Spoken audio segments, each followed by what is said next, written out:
старого крыльца мерцает ткань, скрывая тайны в сумраке сеней. Но тишина двора не прячет сжатого лица, где напряжение стало и острее, и сильней.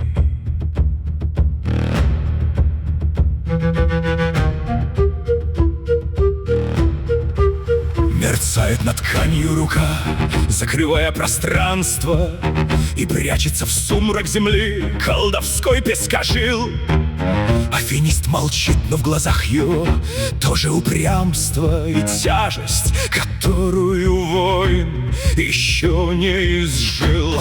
Двор кажется прежним, но воздух становится плотным, смешался с дыханием влаги железа земли. Взгляд финиста стал напряженным, стальным, безотчетным. Предчувствия новой угрозы на плечи легли. Что бросила яда, поймав этот взгляд раскаленный? Кого у воды ты так резко не стала встречать?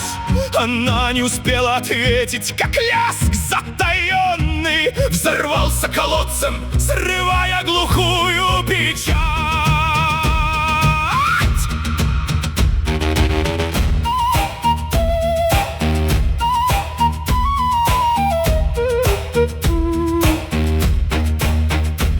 Вода пошла кругом, и цепь разорвала покой. Бадья сорвалась, ударяясь о дерево грубо, и облако брызг поднялось ледяною стеной. Морозные капли хлестнули по стенам и коже, ударил до самых костей отрезвляющий лед. Антип опирался ладонями, вырвавшись все же. Легко перекинул он тело на каменный свод, и хвост растворился, сойдя синеватым отсветом. На воздухе резком обычный свой облик приняв, волосы липли к вискам ледяным силуэтом, и синие очи впились все границы поправ. Они на Ядвигу уставились пристальным взглядом. Задетая гордость читалась в изломе плеча. В моих быловодах стояла с источником рядом, ни слова не бросив, прошипел он, рубя сгоряча. Еще и Кикимору мне привела, не спросивши. Ядвига стояла, храня свой бесстрастный покой. Прилипла холодная ткань, грудь и плечи обвивши, но сух ее взгляд, и звучит он суровой строкой. Ты поздно очнулся, Антип, болотная дева, давно при супруге жизнью довольна своей, а ты лишь сейчас похватился, сгорая от гнева. Антип исказился, став тучи полночной темней. Она полдня в заводе править пыталась по праву, решила, что я ей обязан покорность отдать. Русалки сдурели, жабы плодятся на славу, озерная дева решила мой плес разорять. Отец уступил ей удел, это злая ошибка. Там тетки грызутся, стихия уходит на дно. Порядок трещит, равновесие стало так зыбко, а мне за чужую гордыню платить суждено. Мне средня сводит стихию в болотную жижу. Я бьюсь с этой блажью, глотая тяжелую гарь. И в этот разор, что я так горячо ненавижу, отец ждет порядка, а тут эта наглая тварь пока не явил ей всю силу стихии безбрежной. Она не желала уйти из моих же широт. В нем злость бушевала, смешавшись с обидой мятежной, и гордость мужская кривила разгневанный рот.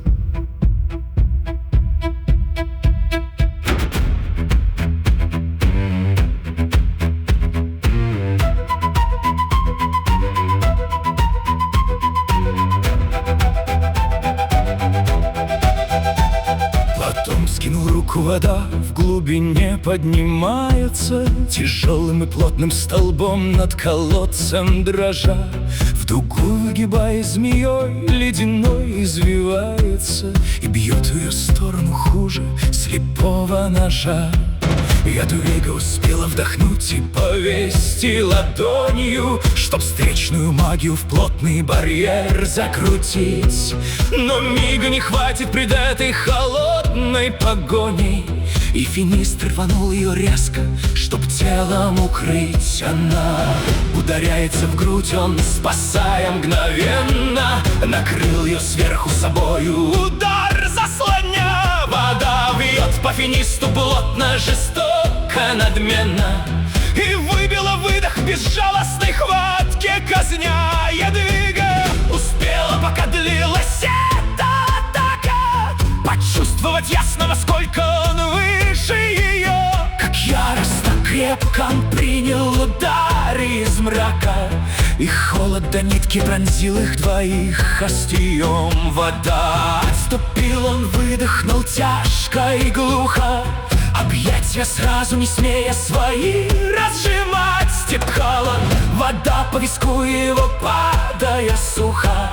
Рубаха прилипла, мешая свободно дышать. Ядвига подняла глаза, под намокшей тканью уже наливается темная страшная плеть. Антип на колодце смеется над отданной данью. И тут хранительница не захотела терпеть.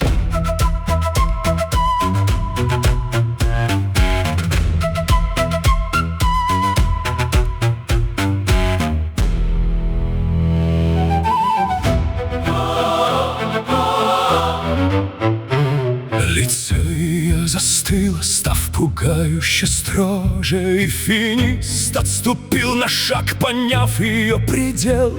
Смешно тебе, Антип, мороз прошел по влажной коже, с ее руки сорвался рой тончайших светлых стрел. Она смотрела ровно, не моргая, пред бедою. Угрозы было больше, чем рождает громкий стон. Иди ручьем и морем незнакомой стороною, весь круг обойди и отцу передай свой поклон. Еще раз забудешь, кто я напомню сурово. В уплату за наглость 2 полных ведра принесешь. Нет яда! Антип отшатнулся от этого слова, в колодец метнулся, надеясь, что там не найдет. Но искры рванули во тьму, не давая пощады.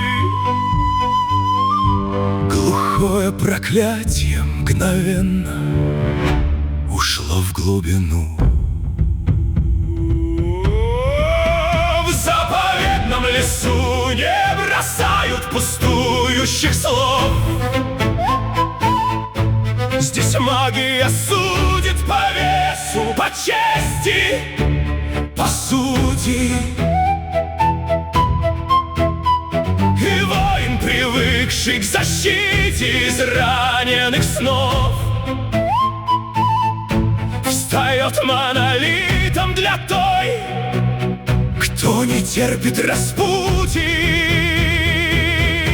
Здесь хрупкость не в теле, а в дрожи несказанных фраз. И древняя магия бьется холодной волною, где дивный смеется, не пряча презрительных глаз. Там смертный встает, становясь для бессмертной стеною. Земля пошатнулась под голой, продрогшей стопою, и финист в тот миг подхватил ее, не дав упасть.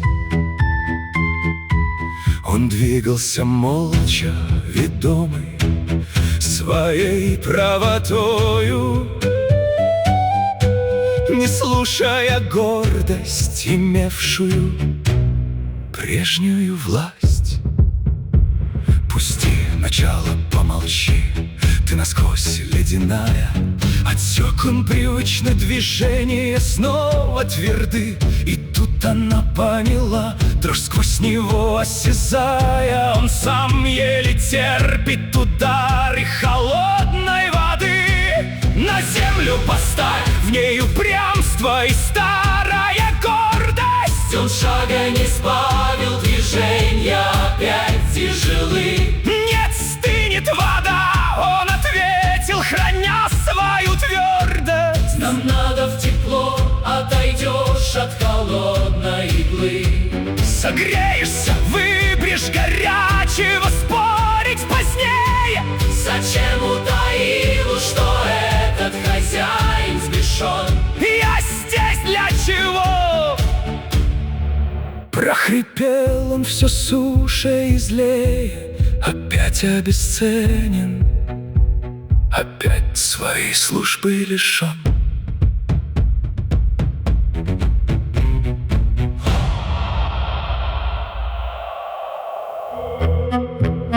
Он дивный, а ты человек, возмутилась упрямо. Сама защититься способна, не надо спасать. Способна, уже посмотрел, он ответил ей прямо, в затишье избы проходя, чтобы холод прервать. А ты, между прочим, промок, губы мрачно поджала. Мне не привыкать, он ответил, тебе бы в тепло. Я дивная финист-яга. Она сухо сказала, и что, разве воду у дивных в костях не свело? Она уже рот открывала для резкого спора, но зеркало вмиг налилось ледяным серебром. Оттуда уставился Кош без пустого укора. Смотрел слишком пристально, словно читая нутром. Он видел их мокрых, продрогших до стиснутой дрожи. И что-то в лице изменилось, мелькнуло тайком. Кош, только не смей! Яда прячет глаза, но, похоже, губа некроманта уже поползла уголком.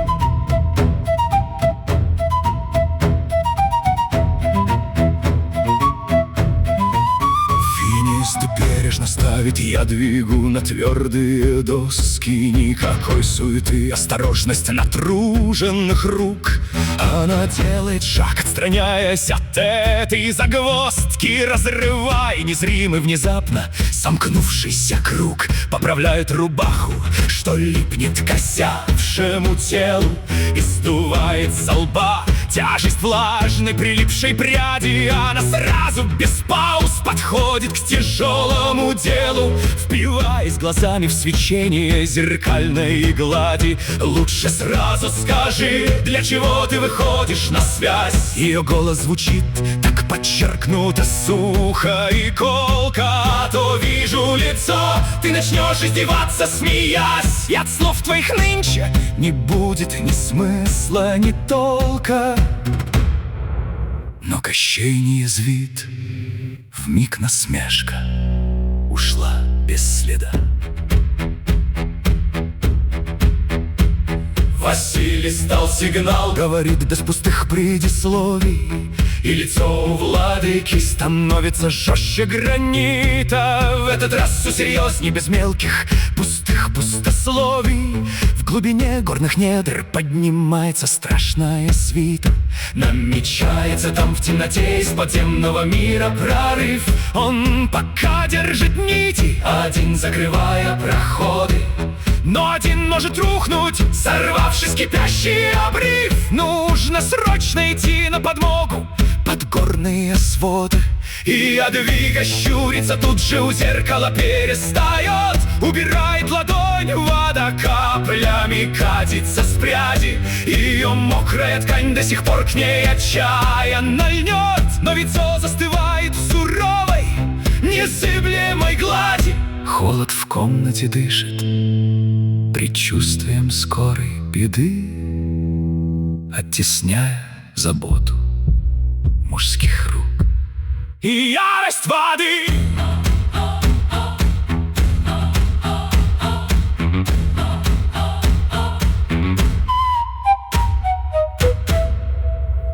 Хочу, чтоб Ты, Мария Алка, к Елене свела.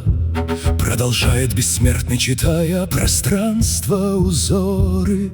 Побудь с ними там, пока буря от нас не ушла, пока я не вернусь из пещер, где ломаются горы. Но Едвига хмурится, сдерживая гневный разбег. Ты меня, хранительницу, прятать удумал за спину. Кош, тебя не смущает, кто я для лесов и для рек? С каких пор я должна отсиживаться, покинув долину? Кош поморщился, он не тратит на споры часов. Он не бьется с ее непокорной лесною волною. Меня яда смущает другое, без лишних слов. Он ладонь прижимает к груди, примиряясь с виною. Моя Марья считала не из тех, кого нужно скрывать, но от подлых ударов гордыня не может спасать. Вот он, подлинный лик тех, кто назван чудовищем, чьи законы не вписаны в своды людей. Для бессмертного мага семья — то сокровище, за которое он станет крепче камней. Плевать на баллады и сплетни пустые. Здесь ни монстры не жаждут, здесь глупых наград. Здесь ответственный муж держит своды крутые, чтоб беда не коснулась родимых пенат. Свой дворец моя Марья без боя сейчас не оставит. Если выйдет за дверь, лишь твоя ее воля направит. Вас Елена укроет, когда вы в надежной дали. Мне спокойнее биться у самых разломов земли. Наши братья Тугарины горя границу сомкнут. Слишком наглые щадия в заповедные земли ползут. То вспыхнет в лесу, то жену украдут из-под носа. Марья носит дитя, закрывается круг без вопроса. И ланца я с вами отправлю, чтоб не было скучно. Тут угол губы у Ядвиги вдруг дрогнул беззвучно. Кош, ну совести нет! Ты заставил его вышивать! Он скривился. Все в жизни, сестра, пригодится как знать. Пусть научится дурь свою яда держать он в узде, а в руке только иглу, чтоб судьбы не рушит нигде. Отпустить не могу за порогом, погибнет юнец. Да и в замке моем безопасней ему. Наконец, он ведь Марью похитил, к отцу собираясь вести напрямик. Фанатичный спаситель, что в темные земли проник. Тистрояр бы, конечно, скрутил дурака без преград. И жену, и спасителя мне бы вернула назад. Только вот до порога Рояра живыми они б не дошли.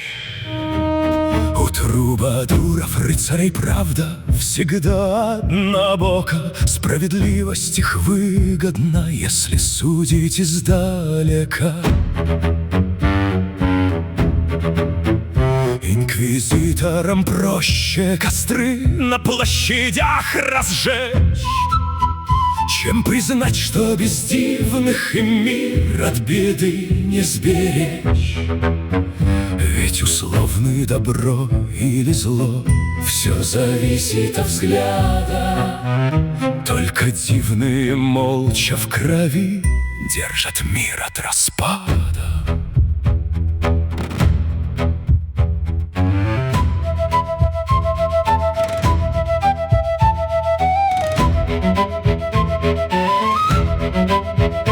Голос Коша становится глуше, темнее земли.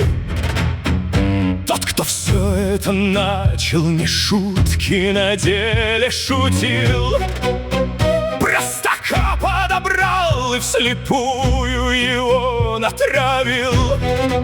В самый миг, когда сунулись с юга пустынники к нам.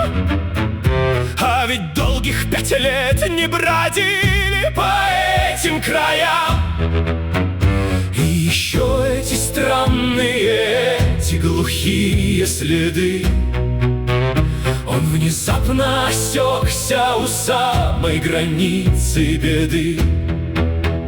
Замолкает бессмертный, короткий, невидимый сбой, оставляя Ядвигу с тяжелой глухой тишиной. Ядвига прищурила сразу: какие следы, что скрываешь ты, Кош, у преддверия новой беды.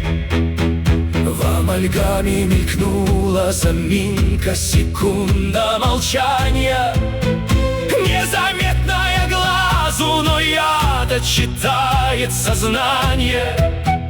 Не бери это в голову, яда, он выровнял речь. Сами мы разберемся, чей след нам придется пресечь. Ты скажи мне, поможешь? Она прерывает укор, насильно бросая короткий внимательный взор. А потом снова в зеркало смотрит, ровняя печать. Сейчас будем, но мы к разговору вернемся опять. Одевайтесь, у нас 20 точных минут до конца. Нужно цикл оборвать, чтоб не выжечь подвалы дворца.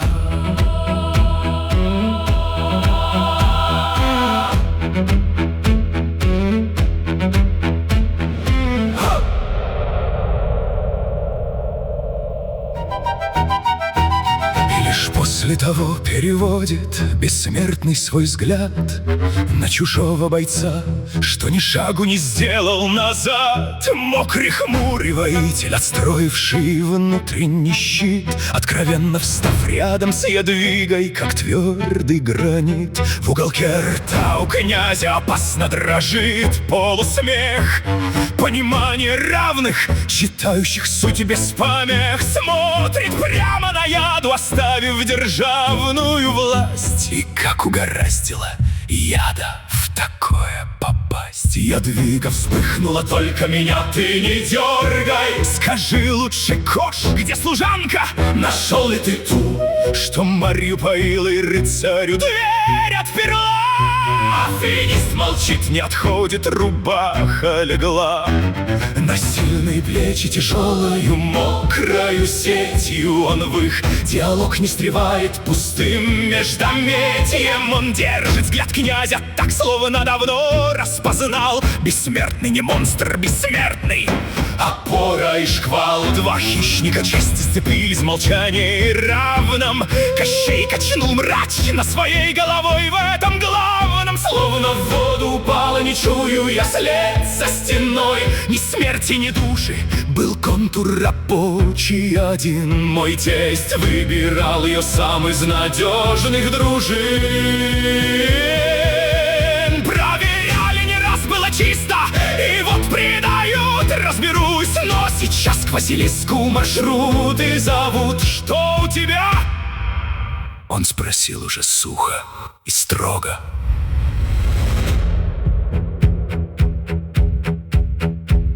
Повис вопрос над гладью леденеющего льна. Бессмертный ждет, и напряжение сковывает грудь. Какая весть для заповедных троп предрешена? На этот раз от тьмы не скрыться и не ускользнуть.